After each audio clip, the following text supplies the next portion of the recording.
dividido en tres grandes bloques. El primer bloque son los juicios a las naciones, que también otros profetas van a mencionar. Segundo bloque tiene que ver con los sermones de Amós. Y tercero, ¿qué estamos viendo? Las visiones de Amós. Y en esas visiones son revelaciones de parte de Dios directa que Dios le muestra cómo es que Dios va a destruir a este pueblo rebelde. Esta mañana, ¿cierto? El tema tiene que ver con la temática, la destrucción del pueblo de Israel, y el tema de hoy es la visión de la destrucción de las tribus del norte. ¿Ya? Y vamos a ver algunas cosas introductorias en primer lugar. Estamos llegando al final de Amós, hemos visto varios profetas. Israel se ha dividido en dos, recuerden, el norte y el sur. En el norte 10 tribus y en las restantes, las dos que quedan al sur, los que componen las 12 tribus de Israel. Se ha dividido, ya sabemos, ¿cierto? Obviamente por el pecado, no solamente por la desobediencia a la ley de Dios, sino obviamente por el pecado concretamente hablando. Sabemos que se ha corrompido desde el sacerdote hasta el portero del templo. Todo está corrompido y obviamente no queda nada más que el juicio de Dios. Tales juicios, hermanos, son claros en la Escritura. Hemos visto varios profetas. Pero otra cosa que sí aprendemos además, que yo he tratado de recalcarlo en los últimos sermones, es teología. ¿Qué hemos aprendido de parte de Dios? ¿Qué es lo que la Escritura hasta aquí han revelado acerca de Dios? Pues muchas veces uno de los problemas grandes de la iglesia es ignorar quién es Dios. Por eso la gente no tiene respeto a Dios, no tiene respeto en su vida, vive una vida doble. Es una persona, muchos creyentes viven así lamentablemente, una vida liberal.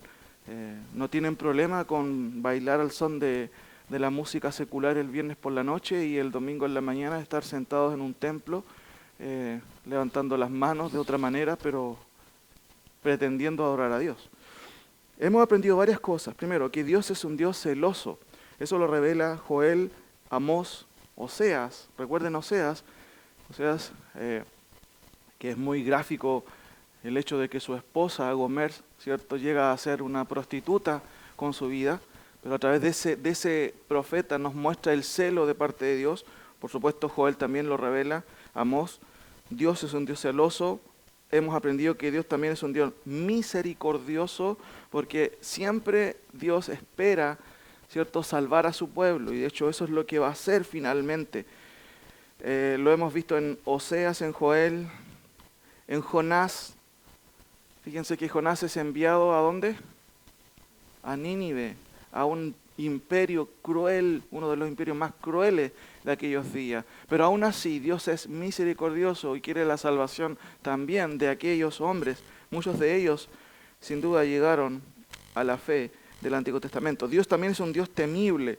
Oseas, Joel, Abdías, Jonás, Nahum nos muestran aquello. Dios es un Dios temible. Y una de las frases que resume esta enseñanza es el terrible día de Jehová, que se avecina, que se comenta, un día histórico por un lado, pero también escatológico. Dios, aparte, es un Dios celoso, Dios es misericordioso, Dios temible. También Dios es un Dios implacable. Recuerden profecías como la de Abdías y la de Nahum. Ambos, ¿cierto?, describen el juicio que no cesó de parte de Dios, el juicio que fue implacable de parte de Dios. También hemos visto que Dios es un Dios restaurador. El bosquejo general de los profetas es mostrarnos que los profetas, ¿cierto?, revelan, por un lado, el juicio de Dios, pero también siempre están comentándonos que Dios va a restaurar a su pueblo. Y finalmente, en Oseas 4:13, 5:8, 9:6, ¿cierto?, son versículos clave que también vamos a ver aquí. Se revela algo también importante que tiene que ver con la soberanía de Dios. Fíjense por favor, mis queridos hermanos, en el capítulo 4 de Amós, ¿cierto? Oseas también lo repite, pero aquí en este caso es Amós que lo repite. Miren, hay un hilo rojo también dentro del profeta que uno va viendo en toda la lectura. en el 4:13 de Amós se nos revela algo que tiene que ver con otra característica de Dios. Dice, porque he aquí el que forma los montes y crea el viento y anuncia al hombre su pensamiento, el que hace de las tinieblas mañana y pasa sobre las alturas de la tierra. ¿Cómo se llama esa persona? Jehová Dios de los ejércitos es su nombre. Sáltese a 5:8. 5:8 de Amós también. Mire lo que se recalca otra vez ahí en el profeta. Buscad al que hace las Pleiades y el Orión, y vuelve las tinieblas en mañana y hace oscurecer el día como noche, el que llama a las aguas del mar y las derrama sobre la faz de la tierra. ¿Quién es su nombre? Jehová es su nombre. Miren, sáltense al 9:6. 9:6. Capítulo 9, versículo 6, que dice, Él edificó en el cielo sus cámaras y ha establecido su expansión sobre la tierra. Él llama las aguas del mar y sobre la faz de la tierra las derrama.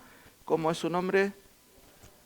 ¿Por qué creen que se repite estos versículos en todo Amós? ¿Qué quiere demostrarnos? Otra característica de Dios, que Dios es soberano. ¿Se da cuenta cómo los profetas enseñan teología? Claramente. Si Dios es un Dios temible, ¿cuál debería ser nuestra actitud? Si es un Dios celoso, ¿cuál debería ser nuestra actitud, hermano? No tenemos que llegar al Nuevo Testamento para aprender la santidad de Dios, o la soberanía de Dios. No tenemos que llegar a Romanos para ver justamente que Él es soberano. Toda la Escritura revela la santidad, el carácter de Dios. Ahora, quiero hacer algunas introducciones con respecto a estos dos pasajes, 8 y 9. ¿De qué tratan estos capítulos? Bueno, son las dos últimas visiones de Amós, la visión de un canastillo y la visión literal del juicio de Dios. Fíjense en el versículo 1 del capítulo 8. Así me ha mostrado Jehová el Señor. He aquí un canastillo de fruta de verano. Es una visión. ¿A qué se refiere? Vamos a verlo. ¿Cuáles son las querellas de parte de Dios ahora? Se suman las querellas de parte de Dios, claramente, pero miren por favor los versículos 4 y 6, porque vamos a ir viendo versículos de manera saltada, pero vamos a cubrir todos estos dos capítulos, menos los últimos versículos del 11 al 15, y así vamos a cubrir todo. Fíjense por favor en los versículos 4 y 6, se suma a la lista otro prontuario de pecados penales. Fíjense por favor, mis queridos hermanos, de los versículos 4 al 6. No está describiendo la condición política del día de hoy en Chile, por ejemplo, ¿cierto? Donde hay abuso, por supuesto, donde hay injusticia, por supuesto, pero también revela, ¿cierto?, una situación en aquellos días que claramente vemos y seguimos viendo durante todo este tiempo. Fue así en el primer siglo, igual habían abusos, ¿cierto? En el tiempo de los profetas igual habían abusos, de los de derecha como los de la izquierda, no hay quien se salve, siempre ha habido abuso, ¿cierto? Y esto es muy interesante que debemos recordar nosotros. Miren, por favor, solamente me viene a la mente un versículo en Filipenses, por favor. Filipenses capítulo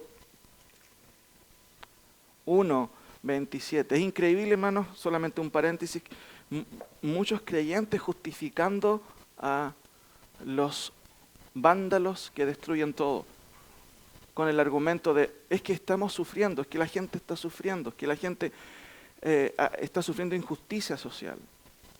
Parece que el nuevo evangelio en el día de hoy es justamente la justicia social, o el evangelio social, y de hecho eso no es simplemente una acusación al voleo.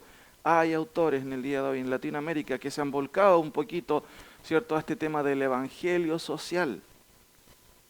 Parece que están siguiendo al judío Marx, no al judío de la Biblia, que es Jesucristo. En la Biblia nunca hemos visto un mandato a hacer justicia social. El mandato es a predicar, ¿qué cosa? El evangelio, nada más. Miren, solamente como un paréntesis, 1:27, solamente que os comportéis, ¿qué dice? Como es digno, ¿cierto?, del evangelio, para que, o sea, que vaya a veros o que esté presente, oiga de vosotros que estáis firmes en un mismo espíritu, combatiendo unánimes por la fe del evangelio. Una cosa interesante es que la palabra comportéis es un imperativo, pero además es una palabra que está construida con una palabrita que tiene que ver con la polis, no la policía. La polis en el contexto griego es el ciudadano o la ciudad. Lo que está diciendo Pablo, compórtense como ciudadanos, o en su calidad de ciudadanos, compórtense bien.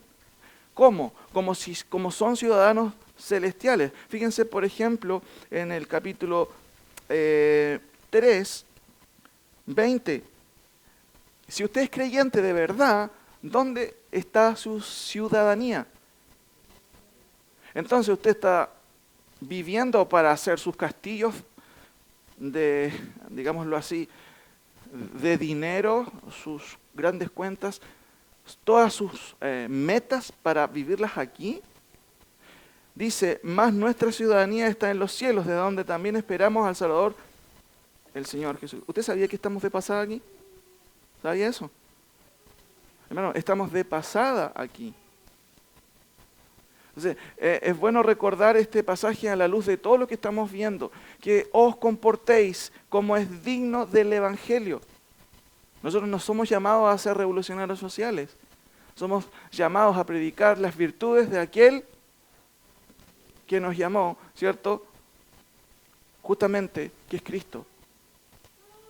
Ahora, solamente que os comportéis como es digno del Evangelio de Cristo, para que sea que vaya a verlo o que esté ausente, oiga de vosotros que estáis firmes en un mismo espíritu, combatiendo unánime, no por las injusticias sociales, sino combatiendo unánime por la fe del Evangelio. No olvidar eso, volvamos a Amós un poquito y recordemos, es muy interesante porque Amós va a describir, y justamente los teólogos socialistas han usado a Amós, hermanos, de una manera increíble, ya en el pasado, desde el año 70, con todo lo que fue la teología de la liberación. Y ha habido un resurgimiento de la teología de la liberación, pero maquillado, más suave, para que sea más digerible para los cristianos en el día de hoy. Este evangelio que trata de cubrir necesidades, y claramente que hay necesidades en nuestro país, en el mundo, mis queridos hermanos. Pero insisto, el evangelio no es una opción, no es, digámoslo así, un anexo del comunismo. No, tenemos que tener mucho cuidado con eso. Miren, 4 al 6, oíd esto, los que explotáis a los menesterosos y arruináis a los pobres de la tierra, diciendo, fíjense lo que está diciendo Amós, habían personas, ¿cierto?, que hacían abuso de poder. ¿Cuándo ocurrió eso en la historia? Estamos viendo un pasaje en Profetas Menores, ¿cierto? Antes de Cristo. ¿Cuándo ha ocurrido? Uno podría decir, ¿ocurre ahora nomás? Siempre ha ocurrido el abuso de poder. Y habían personas en este contexto que estaban haciéndolo. Miren lo que dice nuevamente 4. Oíd esto, los que explotáis a los menesterosos y arruináis a los pobres de la tierra, diciendo, ¿cuándo pasará el mes y venderemos el trigo y la semana y abriremos los graneros del pan? Y achicaremos las medidas y subiremos el precio y falsearemos con engaño la balanza para comprar los pobres por dinero y a los necesitados por un par de zapatos y venderemos los desechos del trigo. Este cuadro revela la condición de Israel en aquel entonces. Si uno hace un resumen, mis queridos hermanos, era una práctica común, porque ellos, dice el texto, esperaban que esto ocurriera, parece que era temporario. Dice, oíd esto, los que explotáis a los menesterosos y arruináis los pobres de la tierra, diciendo, ¿cuándo pasará el mes? O sea, para ellos era algo que esperaban. Terminaban las cosechas, ¿cierto? Que bueno, ahora vamos a vender, pero ¿cómo vendían ellos? Se los resumo nuevamente, no respetaban literalmente el día de reposo, porque el texto original dice lo siguiente, ¿cuándo pasará la luna nueva para vender el grano y el día de reposo para abrir el mercado? Nuestra versión dice, oíd esto los que explotáis. Versículo 5. ¿Cuándo pasará el mes y venderemos el trigo? Literalmente en el texto hebreo habla del sábado, vender en el día sábado. ¿Y cuál era el mandamiento? Guardar el día. ¿Y qué hacían ellos? Aprovechaban para vender en el día que debía ser entregado en culto y en adoración y en reposo, valga la redundancia, para el Señor. Entonces, ¿qué es lo que hacían primero?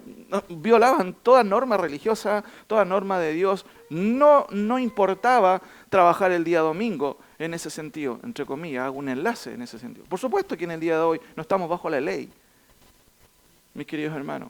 Hay personas que lamentablemente a veces tienen que trabajar los domingos. Pero el punto es que ellos no respetaron la ley de Dios. Segunda cosa, achicaban la medida. Me ha tocado ir a comprar cosas a veces y cada vez están más chicos los productos y los precios siguen subiendo. Achicaban la medida y más encima subían el precio, versículo 5. 5 también revela, arreglaban algo que nunca se hace en el día de hoy. ¿Ah? Sí, arreglaban la balanza. Eso no se hace hoy día, ¿cierto? Compraban a los desvalidos, se llama extorsión. Extorsión, de una otra manera, es el delito que consiste en obligar a una persona a través de la utilización de la violencia, la intimidación o justamente el monopolio de los precios para lograr algo injusto. Por eso que dice el texto que compraban a los desvalidos. Por supuesto, ¿qué hace el pobre cuando el que tiene el control, cierto, es una persona déspota? No les queda otra. Compraban a los pobres por un par de sandalias. Esa era la condición del pueblo, mis queridos hermanos. Entonces, ¿qué es lo que vemos en los versículos 7 al 9? Fíjense por favor ahí.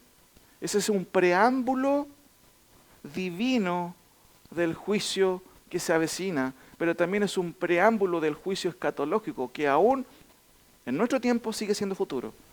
Y es el gran día de Jehová. Miren, leámoslo por favor. Dice, juró Jehová, o Jehová juró por la gloria de Jacob, no me olvidaré jamás de todas sus obras malas. ¿No se estremecerá la tierra sobre esto? ¿No llorará todo habitante de ella? Subirá toda como un río y crecerá y mermará como el río de Egipto. Acontecerá en aquel día, dice Jehová el Señor, que haré que se ponga el sol a mediodía y cubriré de tinieblas la tierra en el día claro. Repito, ¿qué es lo que está diciendo Dios con estos tres versículos? Hermanos, es un preámbulo divino del juicio que se avecina, pero también deja ver mucho de lo que va a acontecer en el futuro. Se mencionan acontecimientos que son universales, no solamente locales.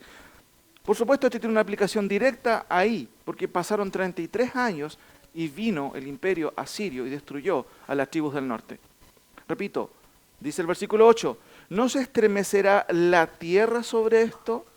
¿No llorará todo habitante de ella, o sea, de la tierra? Por favor, acompáñenme a ver algunos versículos, mis queridos hermanos, que nos recuerdan esto. Temblará toda la tierra, dice la versión de las Américas. Duelo, ¿cierto? Todos sus habitantes. Leo en la versión de las Américas este mismo versículo antes de pasar a algunos versículos en la Escritura. El Señor ha jurado por el orgullo de Jacob. Ciertamente, nunca me olvidaré de ninguna de sus obras.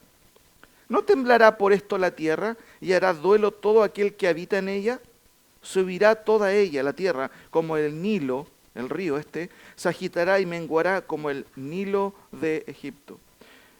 Acompáñenme a algunos versículos que quiero que veamos para que entendamos este preámbulo de juicio y comprender que en el Antiguo Testamento siempre se vislumbra un juicio, por un lado, local, pero por otro lado, universal. Abdías 1:15. Acompáñenme por favor ahí, para que no se olviden dónde están los demás profetas, ¿cierto? Abdías, versículo 1. Después de Amós justamente está Abdías. Un par de hojas a continuación, simplemente. Capítulo 1, versículo 15.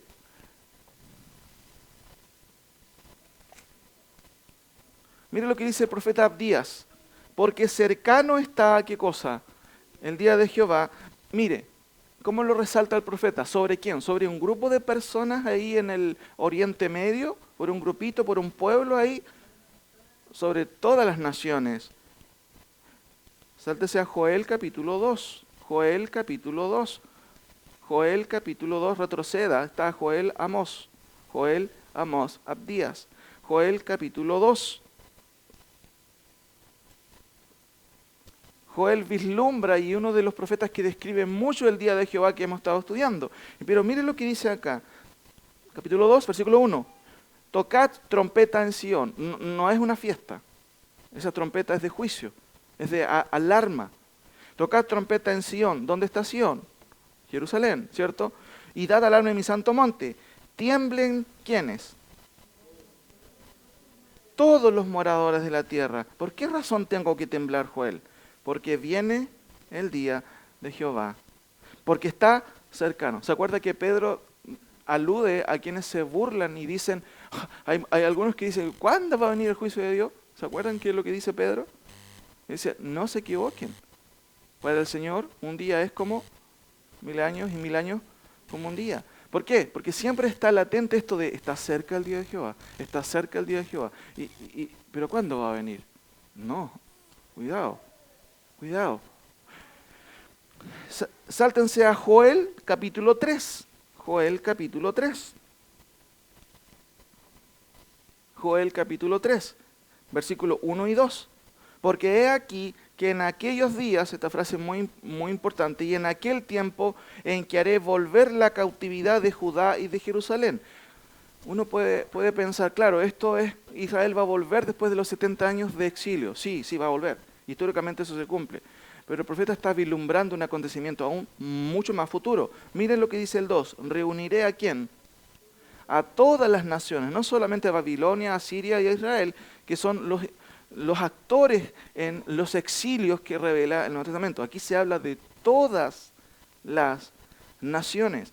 Reuniré a todas las naciones y las haré descender al valle de Josafat. De allí entraré en juicio con ellas a causa de mi pueblo y de Israel mi heredad, a quien ellas se esparcieron entre las naciones y repartieron mi tierra y echaron suerte sobre mi pueblo y dieron los niños por una ramera y vendieron los niños por vino para beber. Por supuesto eso se cumplió en la historia, pero se sigue cumpliendo porque Israel todavía está esparcido por todos lados.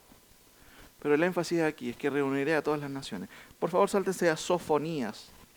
Sofonías, capítulo 1. Otro libro medio extraño, ¿cierto? Sofonías, capítulo 1. Sofonías, está a continuación, ¿cierto?, de los profetas. Miqueas, ¿cierto? Aún Habacuc y Sofonías, que aún de hecho tenemos que ver estos profetas. Pero mire lo que dice el versículo 18. Ni su plata, ni su oro podrá librarnos o librarlos en el día de la ira de Jehová. Pues toda la tierra será consumida con fuego de su celo, porque ciertamente destrucción apresurada hará no solamente de Babilonia ni de Asiria, ni de Israel, dice el texto, hará, ¿cierto?, de todos los habitantes de la tierra. Sáltense a Sofonías 3, por favor, 3:8.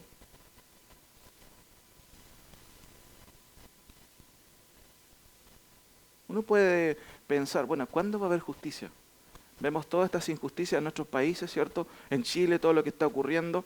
Pero mire qué interesante este versículo, versículo 3:8. Por tanto, esperadme, dice Jehová, hasta el día que me levante para juzgarlos, porque mi determinación es reunir ¿a quién?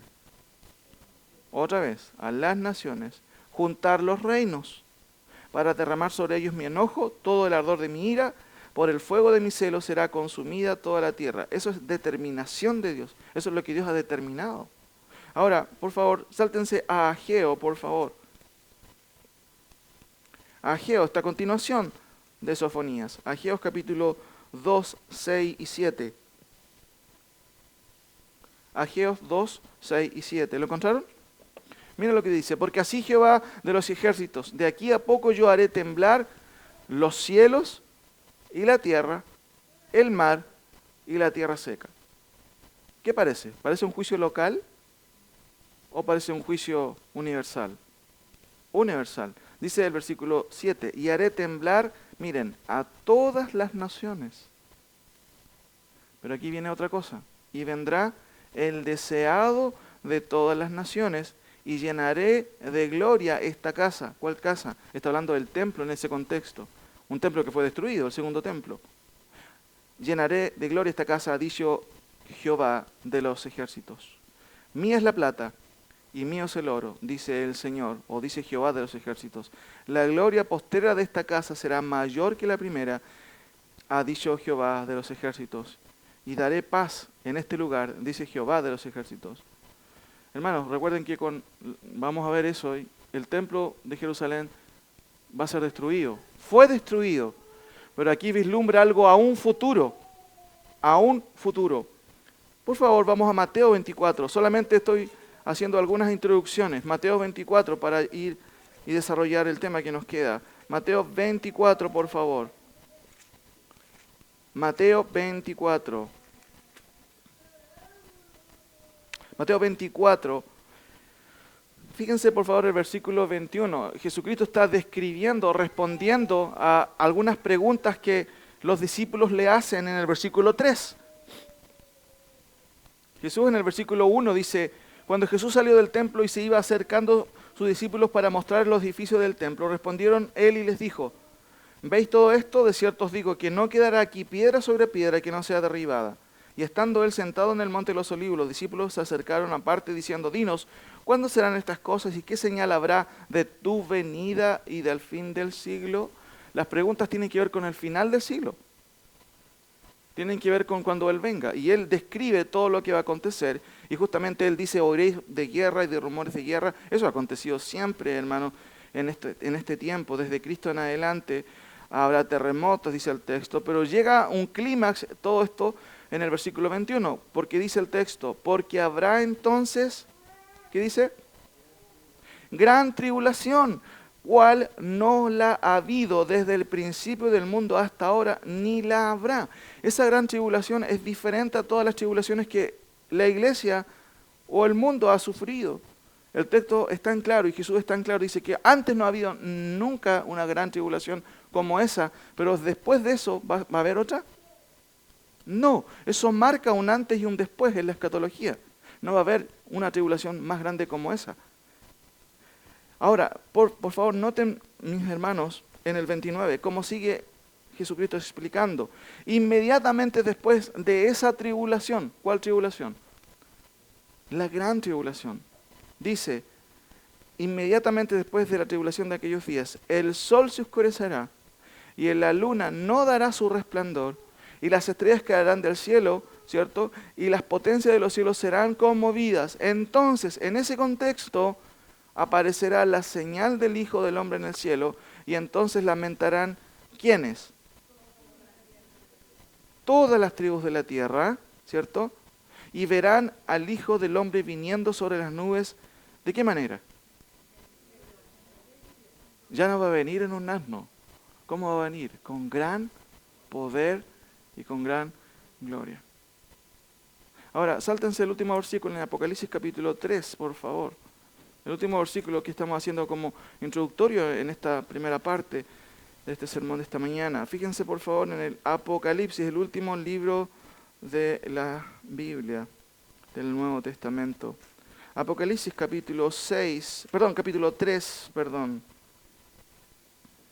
En el mensaje del contexto de Jesús a las iglesias de aquel entonces, fíjese lo que dice en el versículo 10, capítulo 3. Hay palabras de esperanza para la iglesia de Filadelfia. Recuerden que Cristo hace un mensaje para todas las iglesias y una de las cosas que le dice: por cuanto has guardado la palabra de mi paciencia, yo también te guardaré.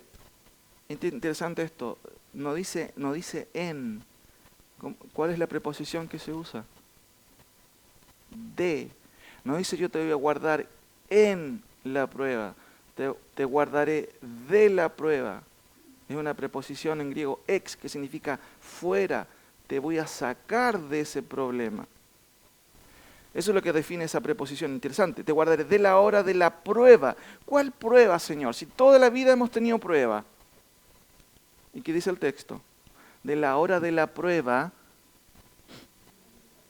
que ha de venir. ¿Sobre quién? Sobre el mundo entero, para probar a los que moran sobre la tierra.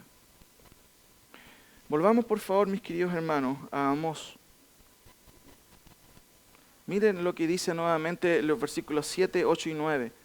Jehová juró por la gloria de Jacob: no me olvidaré jamás de todas sus obras. ¿Usted piensa que Dios se olvida de sus pecados? Qué rico es saber que yo voy al Nuevo Testamento y encuentro versículos como: si confesamos nuestros pecados, Él es fiel para perdonarnos nuestros pecados. ¿Y qué más?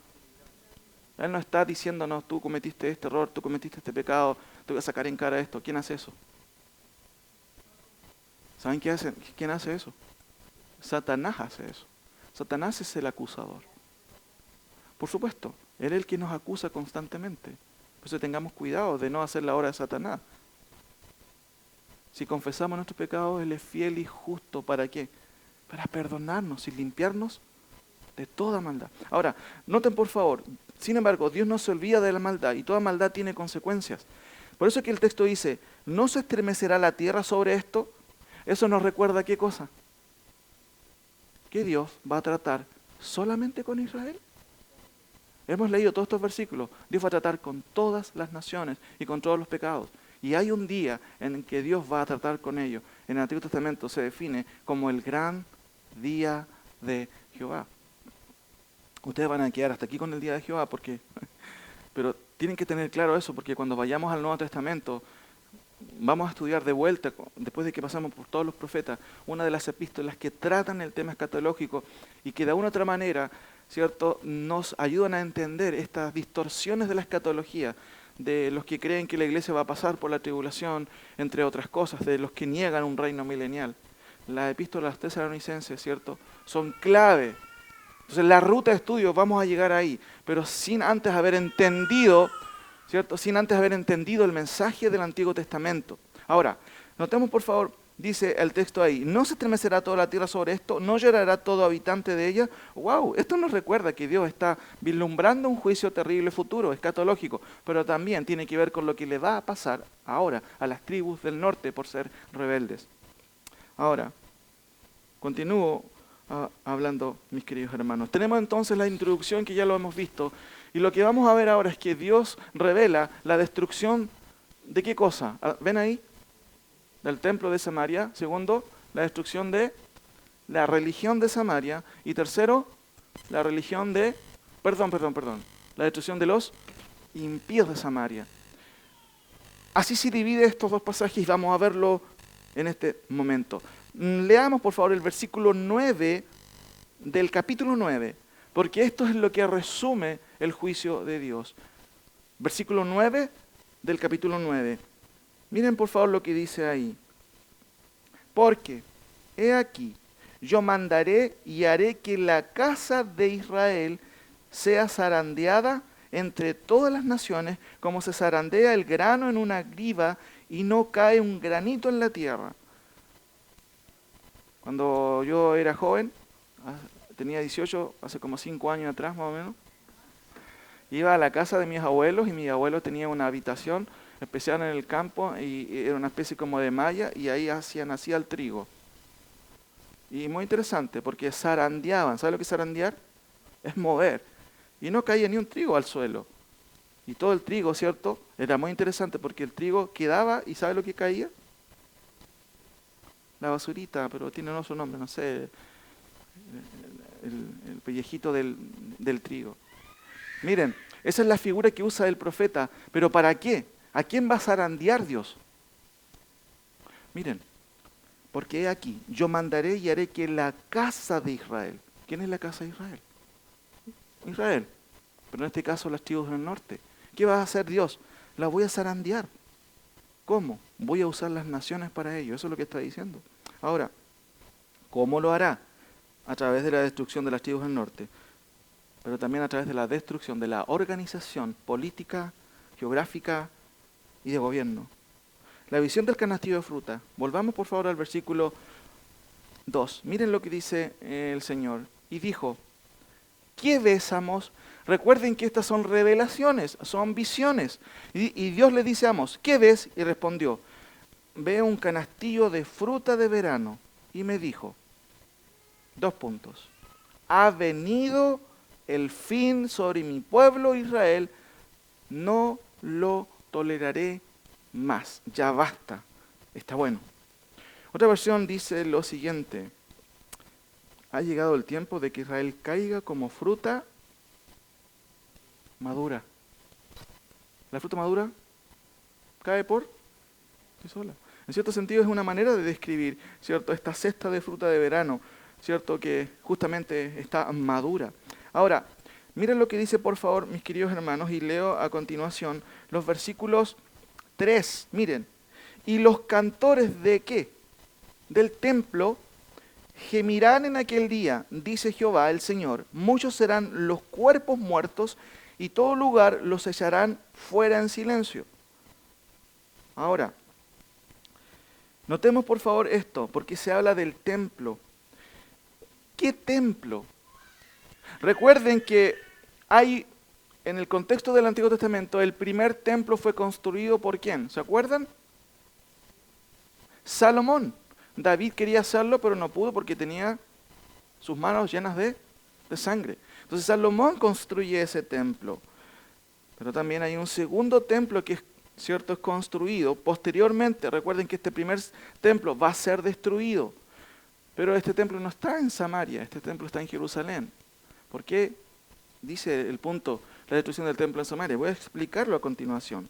El segundo templo es la reconstrucción del primer templo de Salomón, que es destruido. Y los involucrados en esa reconstrucción, ¿cierto?, tienen que ver con los que vuelven del exilio. Todavía estamos viendo este tema del juicio de Dios sobre las tribus del norte. Pero de vuelta, quienes van a reconstruir el templo son Zorobabel, ¿cierto?, que en este caso va a ser el primer gobernador de Judá de vuelta del exilio. Josué, que es el sumo sacerdote. Ageo, que vamos también a ver ese profeta, que fue un profeta durante la construcción del segundo templo. Zacarías, también profeta contemporáneo de Ageo. Esdras, este escriba, ¿cierto?, que volvió a enseñar la ley. Y Nehemías, el coperio del rey, que pidió permiso para regresar y reconstruir el muro de Jerusalén. El templo al que se refiere Amós aquí no era el templo de Jerusalén, que estaba en el sur, ¿ya?, sino el templo y los lugares de adoración que estaban en Bet-El y que este rey Jeroboam había construido. ¿Se acuerdan lo que vimos en el capítulo anterior cuando Amasías le dice a Amós: qué bueno que llegaste, te estábamos esperando para hacer un retiro espiritual? ¿Se acuerdan? Eso le dijo Amasías a Amós: ándate, tú no eres de acá, tú eres del sur, ¿por qué vienes al norte? Por favor, vete, ándate a profetizar. ¿No has visto los estatutos internos de los profetas? Tus diezmos tienes que ir a cobrarlos allá, no vengas aquí a predicar. Eso es lo que Amasías le estaba diciendo. Pero noten por favor, mis queridos hermanos, el versículo 3, volvamos a repetir. ¿A qué se refiere? Y los cantores del templo gemirán. Hermanos, ¿qué es gemir? Es quejarse. ¿Eso es cantar?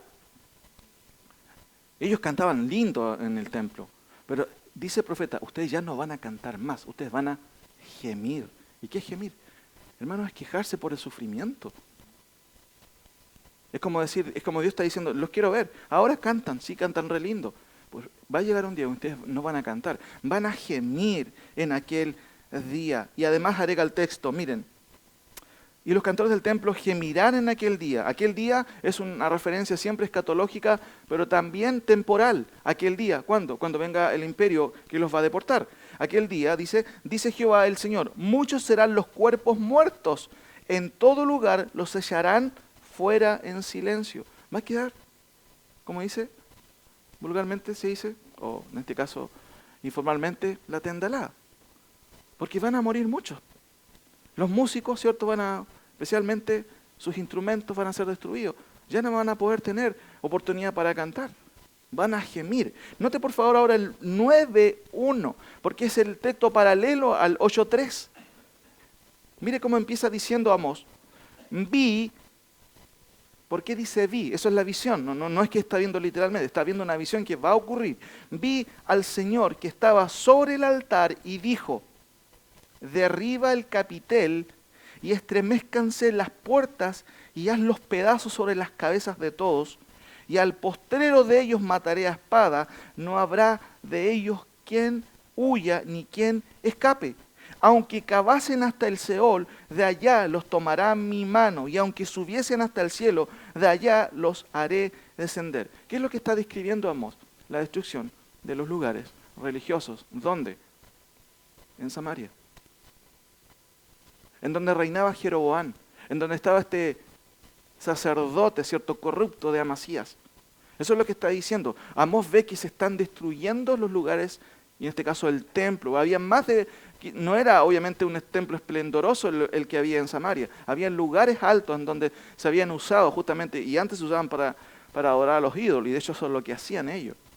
Y eso es lo que está viendo el profeta. Vi al Señor que estaba sobre el altar y dijo: derriba el capitel y estremécense las puertas y haz los pedazos sobre las cabezas de ellos. Pregunta: ¿cuántos se iban a escapar? Ninguno. Miren lo que dice el texto. Aunque cavasen hasta el Seol, de allá los tomará mi mano. ¿Ya? ¿Y qué pasa si voy ahora al cielo, subo y escapo de tu presencia? ¿Puedo escapar de tu presencia? Miren lo que dice el texto, repite lo que dice el Salmo.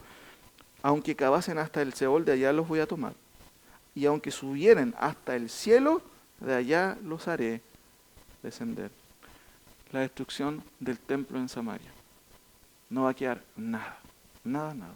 Y tal cual eso ocurrió, mis queridos hermanos. Segundo punto, la destrucción de la religión de Samaria. Lea por favor, leamos 8:10, versículos 10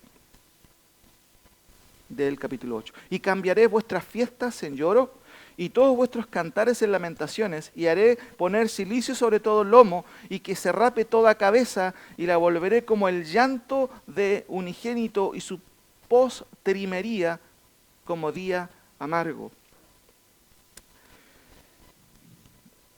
¿El pueblo judío era un pueblo que hacía fiesta? Era uno de los pueblos más fiesteros, hermano, que había. Tenían todos los viernes, ¿cierto?, fiestas. ¿Ustedes saben las fiestas que tenían? Miren, si no hay fiestas, si no hay cantos, no hay religión. Se termina la cultura en sí judía, ¿ya? Ahora, ¿qué fiestas? Acompáñenme a Levítico, por favor. Levítico 23. No voy a leer todo eso, pero vamos a recordar para leer y entender a qué se refiere el profeta cuando dice, y cambiaré vuestras fiestas en lloro. ¿Cuáles fiestas, Amos? ¿Cuáles fiestas? Notemos, por favor, Levítico capítulo 23. ¿Qué leemos en Levítico? Bueno, la institución o las instituciones de las fiestas de Jehová. Los primeros versículos, ¿cierto? En el 4 al 8, dice, estas son las fiestas solemnes de Jehová, las convocaciones santas a las cuales convocaréis en sus tiempos. En el mes primero, a los 14 del mes, entre las 2 tardes, ¿cuál es la primera fiesta? La Pascua. Miren, no quiero leer todo, quiero resumirles con algunas resumen que tengo aquí. La primera fiesta es la Pascua, que se celebraba en el mes de Nisán. Ahí los judíos tienen un mes diferente al nuestro. Eso corresponde a marzo, abril. La segunda festividad, versículos 6 al 8 de Levítico, corresponde a la fiesta de los panes sin levadura, marzo y abril también.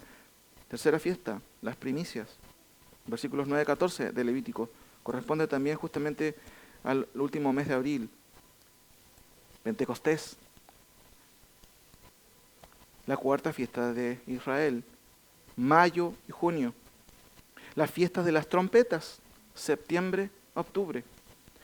El día de la expiación, septiembre y también octubre. Y finalmente la séptima fiesta, la fiesta de los tabernáculos, septiembre y octubre, Levítico 23 del 33 al 44.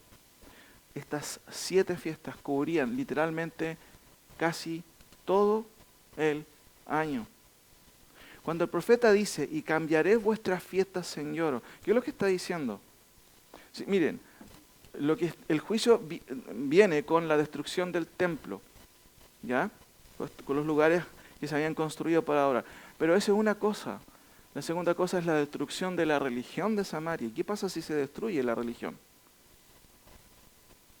O en este caso de Israel. No tienen vida religiosa, no tienen vida cultural judía, hermano. Se destruye todo, porque los judíos funcionan en torno a este calendario judío basado en las fiestas religiosas. Nosotros como pueblo chileno tenemos algunas fiestas, tenemos hartos feriados, sí, pero tenemos algunas fiestas donde celebramos algunas cosas, como la independencia del país, ¿cierto? Pero los judíos, ¿cuántas fiestas tenían? 7. Y en torno a esas fiestas giraba todo su año, hermano. Leo el 10 nuevamente, acompáñenme ahí por favor. Y cambiaré vuestras fiestas en lloro y todos vuestros cantares en lamentaciones, y haré poner cilicio sobre todo hombro, ceniza, que era la costumbre, y también dice el texto, y que se rape toda cabeza, que era una evidencia, una demostración de tristeza, de catástrofe. Eso es lo que está diciendo el texto. Y la volveré como el llanto de unigénito y su postrimería, ¿cierto?, su descendencia como día amargo. ¿Cuál es el cuadro? Es un cuadro terrible, hermanos, de destrucción. Las faltas de las fiestas incluyen, por supuesto, la falta de la ley. Y a falta de la ley, esto es de la palabra de Dios, los israelitas sufrirían no solo justamente de la deficiencia del culto, sino también en los aspectos políticos, obviamente, no podrían ejercer su calendario en donde giraba toda la vida de Israel, toda la vida, digamos, mercantil por un lado, pero también la vida religiosa, mis queridos hermanos. Ahora, miren lo que dice el versículo 11 al 14, que es una de las cosas que va a ocurrir. Si falta el templo ya es algo terrible, pero si nos destruye nuestra propia identidad, ¿qué nos queda? Miren lo que dice el versículo 11. He aquí vienen días, dice Jehová el Señor, en los cuales enviaré hambre a la tierra. Pero lo clarifica. No hambre de pan ni de sed de agua, sino de qué cosa.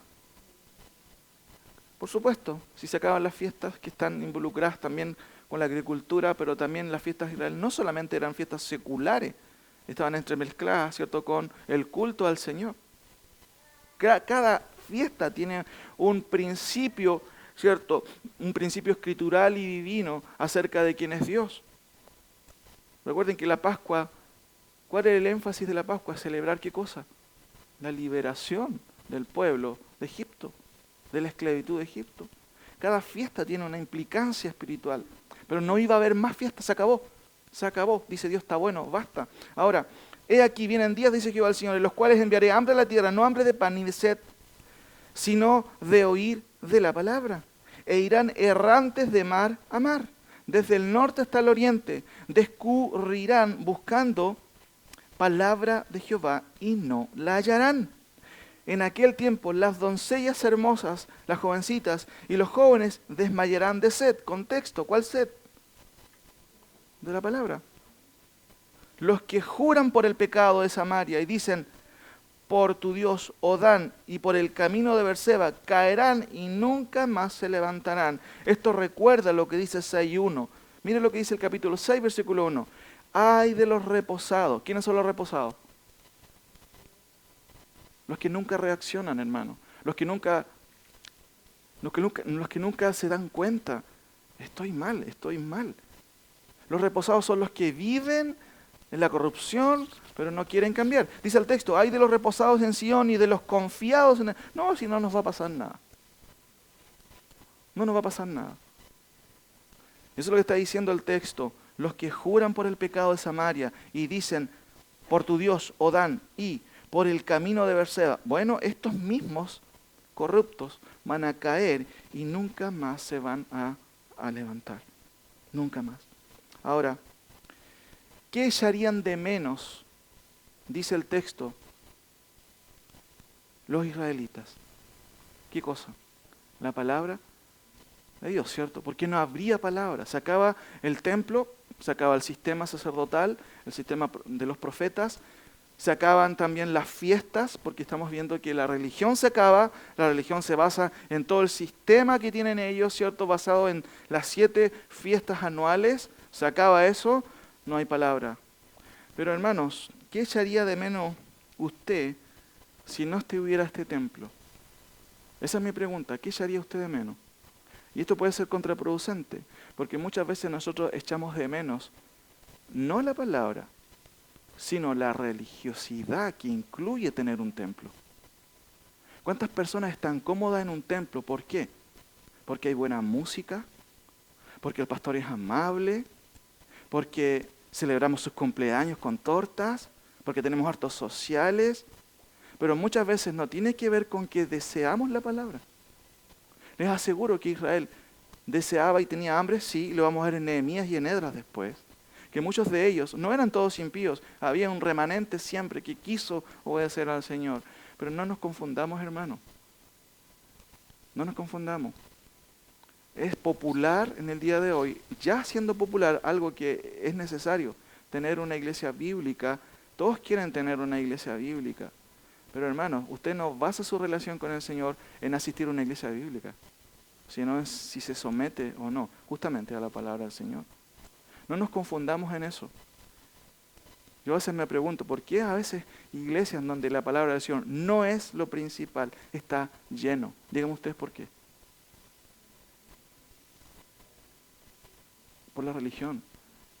La gente tiene hambre de de ser reconocida, de ser parte de. La gente tiene una necesidad de identidad, pero esa identidad, hermanos, muchas veces la buscan en las cosas, no en estar de acuerdo o en reconciliación con el Señor. Como pastor uno siempre piensa, me gustaría que estas bancas estuvieran repletas. Pero no me preocupo, hermano. Porque la tónica bíblica es que son siempre los pocos los que buscan al Señor. No la masa. La masa es siempre sinónimo de corrupción en la Escritura. Siempre. La mayoría siempre es sinónimo de corrupción. Por supuesto que si necesitamos predicar la palabra del Señor. Por supuesto habían personas, lo más probable es que muchos de ellos sí tenían hambre de la palabra del Señor. Pero esto me llevaba a pensar, mis queridos hermanos, en que muchas veces las crisis en la iglesia son buenas. Porque las crisis te llevan a ti entre la espada y qué cosa. Y ahí vemos si tú reniegas de Dios o no. Cuando todo está bien, ¿es fácil alabar al Señor? Somos los más espirituales. Pero cuando tenemos problemas y Dios nos lleva a situaciones de crisis, realmente ahí en nuestro corazón reluce lo que hay adentro, mis queridos hermanos. Conflictos, problemas, mi carácter se revelan en los problemas. Demos gracias al Señor por las crisis, porque son buenas. Ahora, tercera cosa y con esto terminamos. No solamente profeta Amós en 8 y 9 revela la destrucción del templo, la destrucción de la religión, sino también la destrucción de los impíos. Acompáñenme, por favor, en los versículos que quedan. Hemos aprendido varias cosas de Dios, teología. Dios es un Dios celoso, lo hemos visto en Oseas, en Amós, en Joel. Dios es un Dios misericordioso, siempre está pensando en rescatar a su pueblo, a pesar de que el pueblo es corrupto. Dios es un Dios temible. Recuerden, Jonás va a Nínive, pero posteriormente viene Nahum y dice, ya está bueno, la paciencia ya está bueno con ustedes. Dios es un Dios implacable. Si Él define algo, lo va a hacer. Él ha determinado, dice su palabra, juntar a las naciones y pagar con juicio, lo va a hacer. Dios es un Dios restaurador, siempre está hablando de restaurar, pero también hemos visto que Dios es un Dios soberano. Ahora, dentro de esta clasificación, quiero volver a resaltar el hecho de que Dios es un Dios implacable. ¿Por qué? Miren, porque el versículo 1 y 2 del capítulo 9 revela algo que muchas veces nosotros podemos pasar por alto. ¿Hay alguien que puede pasar desapercibido para Dios? Mira, hermano, usted puede engañar al pastor de la iglesia, a los líderes de la iglesia, a su esposa puede engañar, a su esposo. Pero, hermano, nunca va a poder engañar al Señor. Jamás. Cuando uno entiende eso, hermano, eso es un aliciente para mí para poder decir, Señor, por favor, líbrame de cometer un pecado terrible a tus ojos. David pensó que nadie lo estaba viendo. Pero todo su pecado fue, de hecho, ahí empieza todo lo que es las páginas y las redes sociales, porque todo Israel supo. ¿Cómo lo supo? ¿Pensamos en que podemos ocultar nuestro pecado? No es así. No es así. Por favor, observemos nuevamente versículos 1 y 2. Vi al Señor que estaba sobre el altar y dijo, derriba el capitel y estremezcanse las puertas y haz los pedazos sobre la cabeza de todos. De todos podría subrayar yo ahí.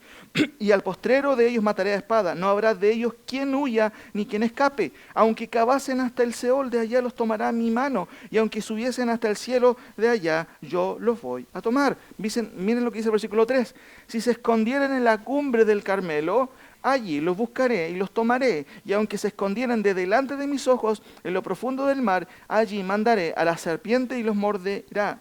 Mire lo que dice el versículo 4. Y si fueren en cautiverio delante de tus enemigos, allí mandaré la espada y los mataré y pondré sobre ellos mis ojos para mal y no para bien. Muchos de ellos pensaron, ahora nos vamos de cautivos, exiliados a Siria. Ya está, ya creo que esto es lo máximo que Dios nos va a castigar. No, dice que aún ahí en el exilio Dios los va a matar. Hermanos, ¿qué es lo que nos enseña este texto? En que el Señor sabe perfectamente quiénes son los impíos. Perfectamente. ¿Es que acaso no ves Dios? Uno podría pensar eso. No, Dios sabe muy bien quiénes son los que han actuado mal. Sabe perfectamente. Pero lo bueno es que Dios también sabe perfectamente quién ha obrado bien. Siempre en el Antiguo Testamento ahí se usa un término que vamos a ir viendo de a poco después, el remanente. Quienes hicieron, a pesar del contexto, el bien. Trataron siempre de hacer lo correcto. Pero no nos olvidemos, hermano. El texto, la última sección dice, la destrucción de los impíos de Samaria. Dios sabe perfectamente quiénes fueron los impíos y nadie va a escaparse de su mano. Termino con 3 conclusiones y 3 aplicaciones. ¿Cuáles fueron las consecuencias del pecado de Israel? Aquí, especialmente, y en primera instancia, de las tribus del norte. Bueno, Amós revela un juicio claro, ¿cierto?, de parte de Dios. Esto se cumplió al pie de la letra, porque el año 722, o sea, después de 33 años de esta profecía, se cumplieron literalmente lo que la palabra del Señor mandó a decir por medio del profeta Amós. Miren, por favor, acompáñenme a Segunda de Reyes, capítulo 17. Segunda de Reyes, en su Biblia, por favor. Segunda de Reyes, capítulo 17. Segunda de Reyes, capítulo 17, versículo 7. Perdón, versículo 6. Segunda de Reyes, capítulo 17, versículo 6. En el año 9 de Oseas, que era el rey de Samaria en ese tiempo, de Israel, el rey de Asiria tomó Samaria y llevó a Israel, ¿qué dice su Biblia? Cautivo. ¿A dónde? A Asiria. Y los puso en Alab, en Abor, junto al río Josán, y en las ciudades de los medos persas. Ahora, ¿qué nos quiere decir este versículo? Que la palabra de Dios se cumplió ¿cómo? Exactamente, literalmente.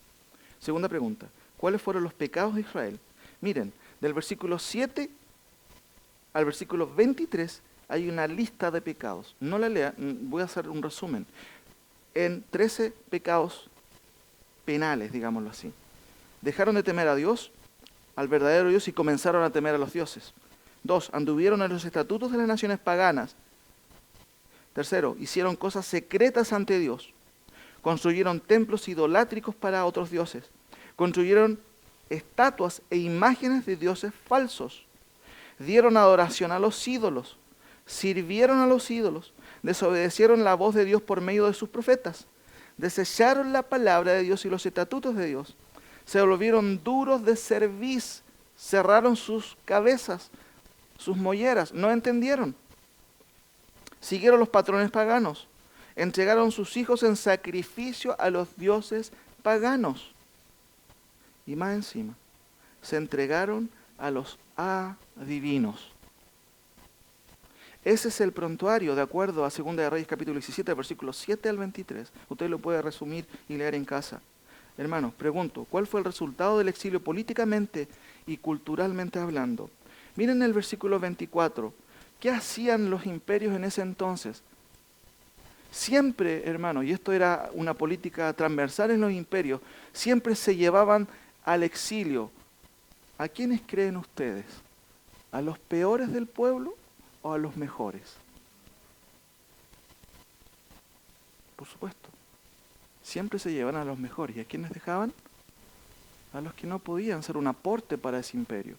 Dice el versículo 24, y trajo el rey de Asiria gente de Babilonia, de Cuta, de Aba, de Amad y de Sefarvaín, y los puso en las ciudades de Samaria, en lugar de los hijos de Israel, y poseyeron a Samaria y habitaron en sus ciudades. ¿Qué es lo que está diciendo el texto? De acuerdo también a este texto y otros pasajes. Los imperios llevaron lo mejor de Israel a Asiria, pero también quedó gente ahí. ¿Y qué pasó con el imperio? ¿Cuál fue la política? ¿Llenar Samaria de qué? De otros pueblos paganos, y diríamos de lo peor, muy bien. Es de lo peor. es aquí donde va a surgir justamente lo que conocemos en el Nuevo Testamento como los samaritanos. La mezcla entre judíos y pueblos paganos, los mestizos. ¿Conoce qué significa la palabra mestizos? Muy bien, los que tienen una mezcla de personas. Como en Chile tenemos un montón de mezclas. En este contexto es donde nacen y empiezan a nacer estas mezclas. ¿Y cómo eran los samaritanos a los ojos de los judíos? ¿Se acuerdan? Eran detestables. ¿Por qué creen que Jesús tiene que conversar con la samaritana? Qué interesante cómo Dios va corrompiendo o rompiendo estos, digámoslo así, críticas culturales acerca de la nación de Israel, que se había mezclado, por supuesto. Pero sucede algo interesante. El rey asirio, y resumo un poquito esto, estoy terminando, lleva a gente paganas a Samaria. Ahí quedaban gente de Israel. Pero surgió un problema, de acuerdo a los versículos 25 en adelante. ¿Qué pasó? La gente que fue traída ahí empezó a combinarse con los judíos que quedaban, pero muchos de ellos siguieron en sus prácticas. Miren lo que dice el 25. Y aconteció al principio, cuando comenzaron a habitar allí, que no temiendo ellos a Jehová, envió Jehová contra ellos leones que los mataban. ¿Va entendiendo cuál es el cuadro? Viene a Siria, destruye todo, destruye el templo, la religión y a los impíos, ¿cierto? Pero además, los que quedan ahí en Israel son mezclados con los que el imperio trae para que se mezcle la nación. Pero ¿qué pasa cuando la cultura de un pueblo pagano se mezcla con la cultura de un pueblo que dice conocer a Dios? ¿Qué creen ustedes? Hay un total desorden y una corrupción justamente de las prácticas. Miren, ¿qué pasó? Y aconteció al principio que cuando comenzaron a habitar allí, que no temiendo ellos a Jehová, envió Jehová contra ellos leones que los mataban. ¿Cuál fue la solución del rey? Chuta, ¿qué hacemos? Enviamos a un sacerdote. De esos que trajimos de allá, que se vuelva, ¿cierto?, en el vuelo próximo de LAN, ¿cierto?, para que vuelva ahí y vaya, por favor, a enseñarles la ley a estos paganos y con los que quedan ahí de los judíos. ¿Qué pasó? Se envió un sacerdote. Por supuesto, eso es lo que dice el texto en el 27. Y el rey de Asiria mandó diciendo, llevad allí a alguno de los sacerdotes que trajisteis de allá y que vaya y habite ahí, que viva ahí, ¿cierto? Y les enseñe qué cosa, la ley a los profetas. Sin embargo, el sacerdote llega ahí y sucede algo que de una u otra manera marca el clímax de la corrupción de ese tiempo del pueblo de Israel. Imagínense esto, ¿qué pasa si en ese contexto está la gente mezclada? Viene un sacerdote para tratar de arreglar y tratar de que se conduzcan de acuerdo a la ley de Dios. ¿Podría haberlo logrado? No lo logró. De acuerdo al texto que leemos ahí en el 29, dice, pero cada nación se hizo sus dioses y los pusieron en los templos de los lugares altos que habían hecho los de Samaria, cada nación en su ciudad donde habitaban. ¿Qué tipo de cultura había ahí? Qué linda, ¿cierto? Todos, cada uno celebrando a sus dioses. Eso se llama inclusión, ¿no? ¿Cierto? Así se llama eso en el día de hoy. Tenemos que dar inclusión a todos. No hay aquí un tal Jesús que dice que yo soy el camino, la verdad y la vida. Eso es súper exclusivo, eso es intolerante. Esta es la cultura de ahí. Todos tienen espacio. ¿Cuál es su Dios? Eso es lo que sucedía en el primer siglo. Cuando Pablo va a Atenas, ¿y qué es lo que ve él? Toda la ciudad entregada a la idolatría y cada uno tenía sus dioses. Y viene el mensaje del cristiano evangélico que dice, no, Cristo es el Señor. ¿Creen que encaja eso en la cultura de hoy? Hermano, si usted es creyente, usted es una persona contra cultura. ¿Ha entendido eso? Contra cultura. Si tiene muchos amigos en el mundo, no sé si está haciendo bien su cristianismo. Porque un cristiano que vive la fe va a tener problemas. Va a tener problemas. Ahora, termino con esto. Dice ahí el texto, pero cada nación se hizo sus dioses. Claro, vivían haciendo lo que querían y se mencionan ahí los dioses. Pero hay una frase que se destaca desde el versículo 32 al 41, que es increíble, hermano, y es la condición espiritual del pueblo de Israel, además de los paganos que habían ahí. Hay una frase que se repite 2 veces, léala por favor en silencio, versículo 32 hasta el versículo 35, solamente esos 4 versículos. Hay una frase que se repite, que describe, mis queridos hermanos, la condición del pueblo de Israel. Y es la condición que lamentablemente se sigue replicando en el día de hoy. ¿Descubrió cuál es la frase? Léanlo de nuevo. Hay una frase que se repite literalmente 2 veces en este texto, que revela el clímax de la corrupción del pueblo de Israel. ¿Se dio cuenta? ¿Está difícil? Versículos 32, estoy leyendo Segunda de Reyes, estamos en Segunda de Reyes, capítulo 17, versículos 32, solamente hasta el 35. ¿Se dio cuenta de cuál frase se repite?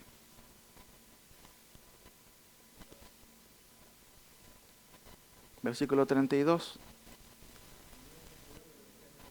Ya, ¿qué dice el 33? ¿Cuál es la frase que se repite? Hermanos, dice el texto, temían a Jehová, ¿cierto? E hicieron del bajo pueblo sacerdotes de los lugares altos, que sacrificaban para ellos en los templos de los lugares altos. 33. Temían a Jehová y honraban a sus dioses según las costumbres de las naciones de donde habían sido trasladados. ¿Qué es lo que hacía el pueblo? Y se sumaban los paganos también a esto. ¿Cómo se llama a una persona que dice conocer al Señor, que dice temer al Señor, pero saliendo de aquí de esta puerta hace lo que quiere? ¿Cómo se llama esa persona? Muy bien, es un hipócrita. Es una persona que tiene doble estándar. Hermano, eso sí que es detestable para el Señor. Que usted diga que conoce al Señor, que dice, no, si yo temo al Señor, pero usted hace todo lo contrario a lo que la palabra de Dios dice. Hermano, esta es la evaluación de la palabra del Señor con respecto a este pueblo. Leo para terminar, temían a Jehová, pero hacían todo lo contrario. Dice, e hicieron del bajo pueblo sacerdotes de los lugares altos, que sacrificaban para ellos en los templos de los lugares altos. Temían a Jehová y honraban a sus dioses según las costumbres de las naciones. Hasta hoy hacen como antes, ni temen a Jehová, ni guardan sus estatutos, ni sus ordenanzas, ni hacen según la ley y los mandamientos que prescribió Jehová a los hijos de Israel, o los hijos de Jacob, al cual puso el nombre de Israel, con los cuales Jehová había hecho pacto y les mandó diciendo, no temeréis a otros dioses, ni los adoraréis, ni les serviréis, ni les haréis sacrificios, mas Jehová, que os sacó de tierra de Egipto con grande poder y brazo extendido, a este temeréis y a este adoraréis y a este haréis sacrificio. Los estatutos y derechos y ley y mandamientos que os dio por escrito, cuidaréis siempre de ponerlos por obra y no temeréis a dioses ajenos. No olvidaréis el pacto que hice con vosotros, ni temeréis a dioses ajenos. Más temed a Jehová vuestro Dios, y Él los librará de mano de todos vuestros enemigos. Pero ¿qué pasó con ellos? Versículo 40. Pero ellos no escucharon, antes hicieron según su costumbre antigua. Así temieron a Jehová aquellas gentes y al mismo tiempo sirvieron a sus ídolos y también sus hijos y sus nietos, según como hicieron sus padres, así hacen hasta hoy. Dicen temer a Dios, pero hacen lo que quieren. Hermano, no juegue con el Señor. No diga que teme al Señor, pero usted siempre va a hacer lo que quiere. No juegue con el Señor. Puede jugar conmigo. Yo no voy a hacer problema por eso. Pero no se atreva a jugar con el Señor. No piense que diciéndole a la gente, no, si yo soy creyente, no, si soy evangélico, voy a una iglesia bíblica, pero siga haciendo lo que usted sigue haciendo, lo que a usted le gusta. No juegue con el Señor, es mi consejo.